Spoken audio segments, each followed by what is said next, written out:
Hi there, and welcome to Logojoy. Today I'm going to show you how to make this logo, which uses a different font for the first letter of the company name to create an eye-catching word mark. We're going to get started on the Generated Logos page, which is where you'll end up if you go through the steps in the Logojoy app. Once you land here, scroll until you see a generated logo with a monogram. That's a logo where the first letter of your company name is separated and it stands on its own. There's one. I'm going to click this example to start editing. The first thing you want to do is click the company name and delete the first letter using the text box in the top menu.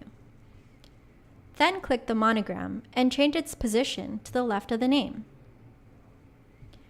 Next, click Symbol Variations and select Monograms in the top right. From here, you can scroll through tons of choices to find a font that stands out for your monogram. Don't worry too much about how the rest of the company name looks here. We'll change that soon. When you find a font you like, click Choose. Here's the K I'm looking for. Next, select the rest of the company name and click Font Variations. Click Choose when you find the right font.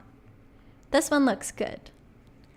From here, click your monogram and shift the horizontal spacing from the top menu so it's closer to the rest of the company name.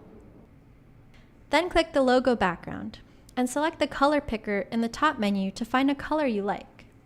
In this example, we're using purple. Click the monogram again and select another color you like to complement your background. We're going with a mellow yellow.